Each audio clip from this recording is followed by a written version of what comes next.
Tenemos a Pavel Rondón, quien es internacionalista, es analista político, fue embajador de Venezuela en Colombia y fue viceministro de la Cancillería para América Latina. Pavel, te saludamos, buenas tardes. Hola Maripili, ¿Aló? buenas tardes.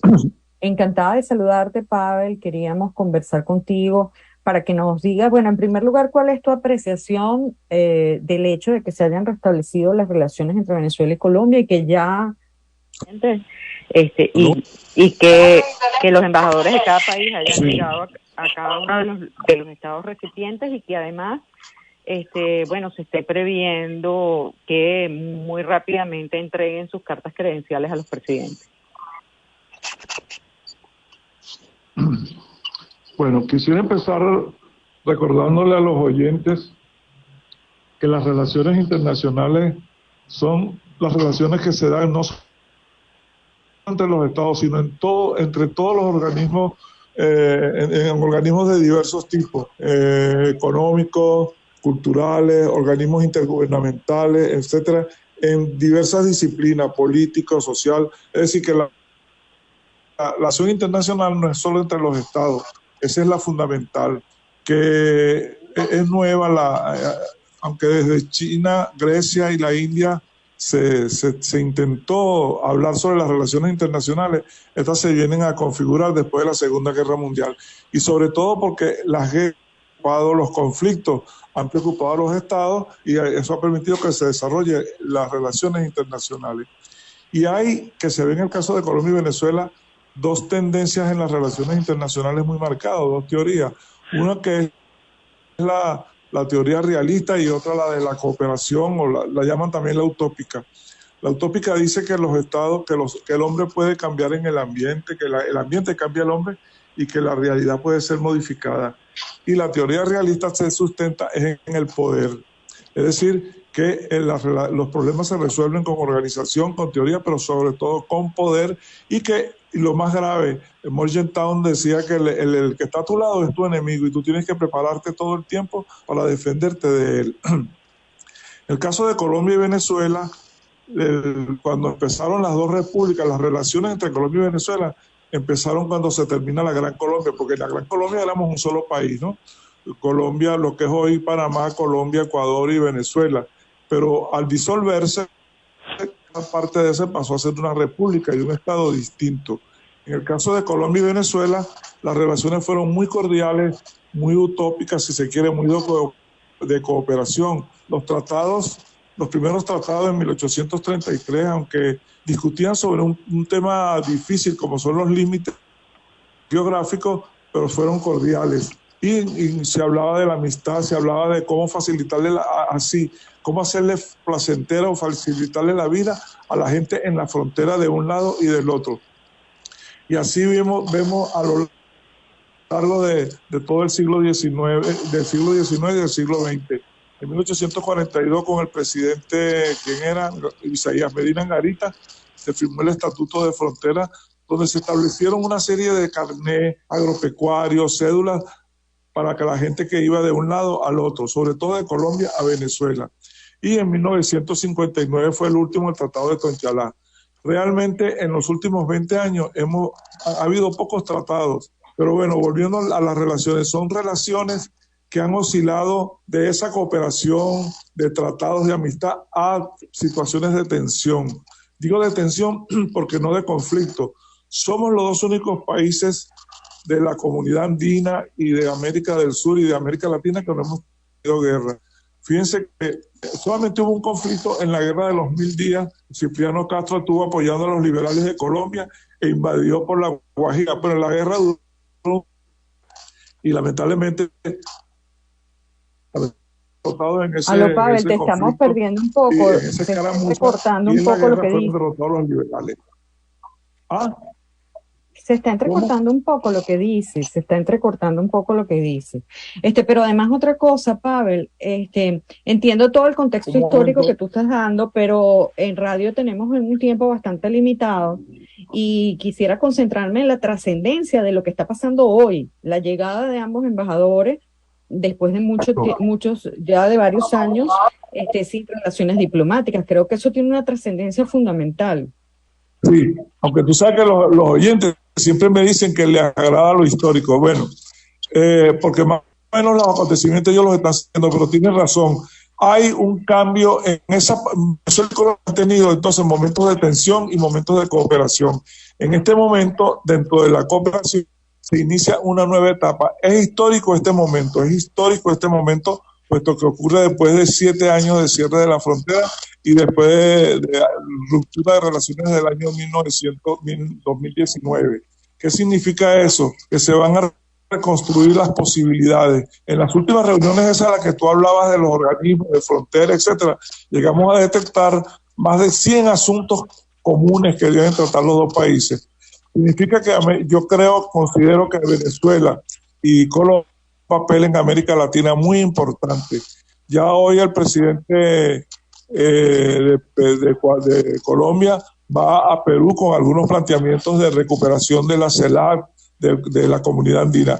Pienso que Venezuela debe incorporarse en esa onda y debemos reincorporarnos a la comunidad andina y convertirnos en una referencia.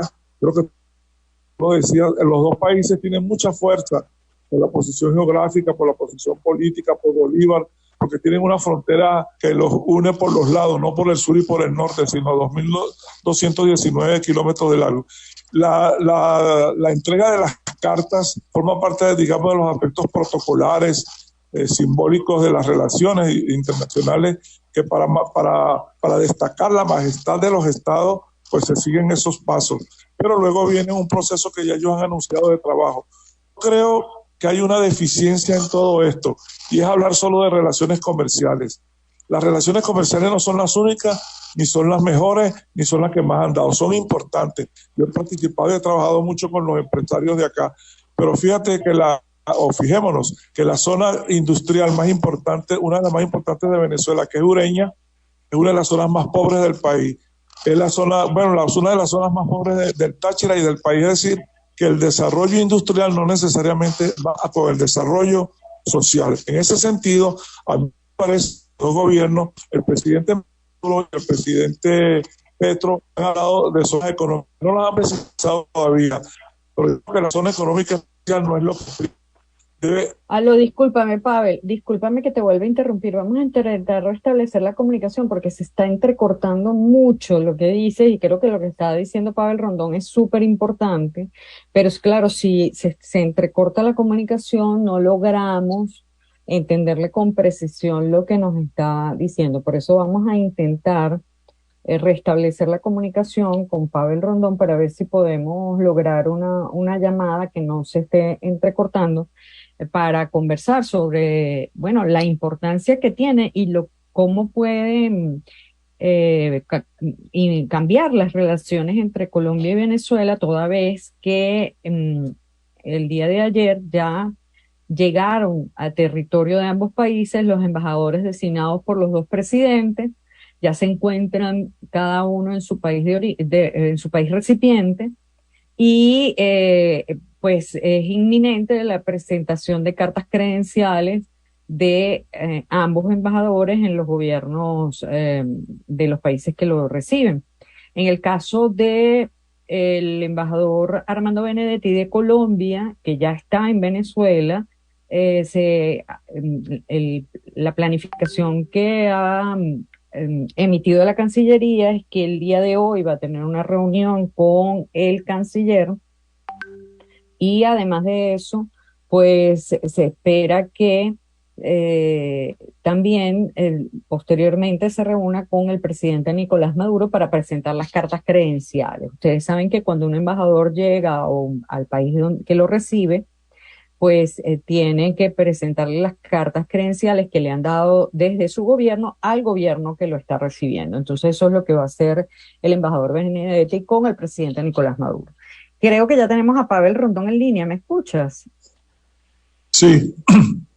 Ahora te escuchamos. Decía que se están dando, como dice Maripili, los pasos protocolares, y ahora vienen las actividades, pero me parece que el ambiente ambiente de los dos gobiernos, los dos cancilleres, los dos embajadores lo han dicho, que le han dado demasiada importancia a la relación comercial. Esa relación es importante, pero por ejemplo en el caso de la frontera decía que la zona industrial paradójicamente es una de las zonas más pobres del país y del estado de Táchira.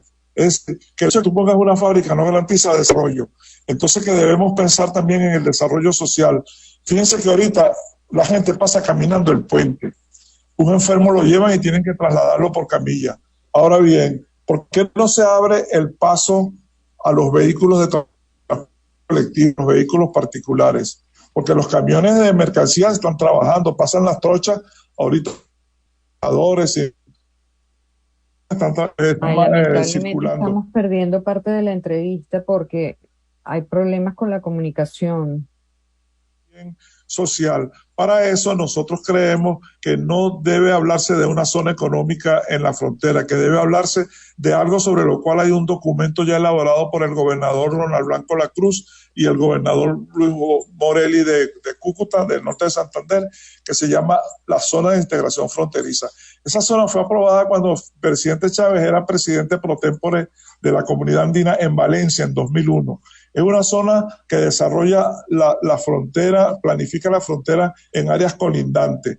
Ahorita Colombia tiene 3 zonas de integración fronteriza con Ecuador, en el Pacífico, en la montaña y en la Amazonas. Y tiene con Perú y Perú tiene con Bolivia. ¿Por qué nosotros, que estamos hablando de descolonización, dejamos el modelo chino a un lado y instalamos la CID, zona de integración fronteriza? Y ahí sí podemos después desarrollar una zona económica especial.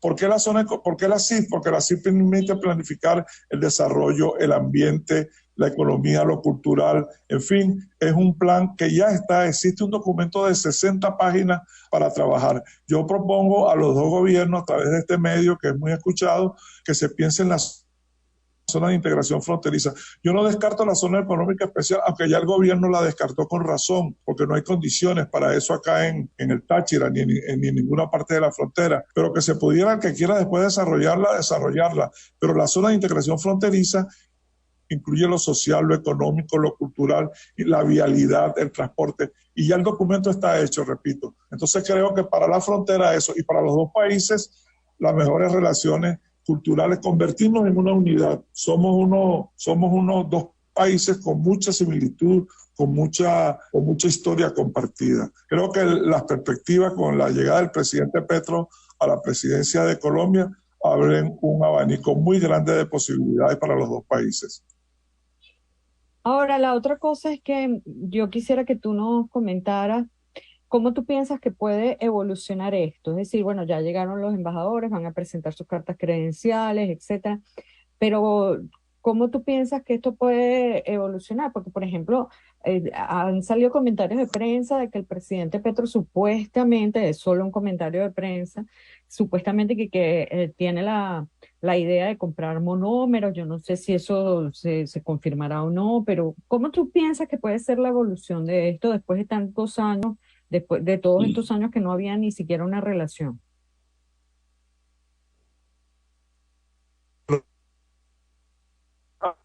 Lo que pueda ocurrir, porque yo creo que no va a ocurrir nada normal. Van a ocurrir cosas que ocurren entre dos países. ¿Qué es lo que pasa con Monómero? Que Monómero era una empresa con 3 factores allí, uno particular, el Estado colombiano y el Estado venezolano. Como está en Colombia, él está planteando eso. Bueno, eso es cuestión de discutir y llegar a un acuerdo si 50-50, etcétera, y no el 51 para Colombia. Pero eso se resuelve, para eso están las diplomacias. ¿Ves? Eso no va a marcar las relaciones. Eso es un tema. Hay muchos otros temas que a nosotros también nos interesan y vamos a resolver de manera conjunta. ¿Cómo van a ser las relaciones? Bueno, ya los embajadores han dicho que se van a reunir, el embajador de Colombia se va a reunir con nuestro canciller y bueno, el de Venezuela ya hará lo mismo. Se plantearán los primeros asuntos y se empezará a discutir ese planteamiento. Pues eso no lo puede decidir Colombia, eso tiene que decidirse lo de los monómeros de manera conjunta. Igual, pero es bueno que la gente sepa que ya Colombia tenía propiedad, creo que era el 37% de las acciones en esa empresa. Hay que llegar a un acuerdo de distribución. Eso no es lo más grave, lo más importante. Yo insisto que lo más importante es que los dos países en proyectos económicos lleguen a un acuerdo económico, que el Estado Táchira todo y el Departamento Norte de Santander todo se conviertan en una zona de integración fronteriza. que creemos la ciudadanía fronteriza, porque si una gente trabaja en un lado y vive identifique Ah, o una cédula. Ya en 1942 los gobiernos habían propuesto una cédula fronteriza, volvámosla a proponer. Una cédula que, por cierto, quiero aclarar, no tiene que ver con la nacionalidad. La nacionalidad la tiene el que nace en el territorio. claro, La ciudadanía es un derecho que da el Estado para las personas para determinadas actividades y se la puede retirar también. Pienso que debemos crear claro, la ciudadanía fronteriza, pienso que debemos crear Táchira y Norte de Santander como zona de integración fronteriza y planificar el desarrollo. Porque si la gente vive del otro, si tiene familia de un lado y del otro, si eso es compartido, ¿por qué no legalizarlo? O lo ha legalizado, los demás países claro. andinos ya legalizaron eso, el libre tránsito en la frontera, el libre tránsito de ciudadanos y han tenido varias guerras. Nosotros no hemos tenido ninguna como deberíamos tomar eso. Yo creo que las relaciones van a ser positivas, sobre todo porque se está Claro. hablando de paz a ambos lados, se está defendiendo la paz, sobre todo porque se está hablando de una unidad para defender el ambiente, para defender a la ciudadanía. Yo no tengo, es decir, mi experiencia sobre la frontera viendo tanto al presidente Maduro como al presidente Petro me dice que si bien pueden surgir asuntos como ese del monómero, el del transporte, tantos otros problemas que hay que resolver, no son para discutir y mucho menos para llegar a los momentos esos de tensión, de estar moviendo tropas como se hizo durante estos años para la frontera. Bueno, te agradezco, Pavel, que hayas estado con nosotros y que nos hayas brindado tu análisis sobre estos temas. Muchas gracias.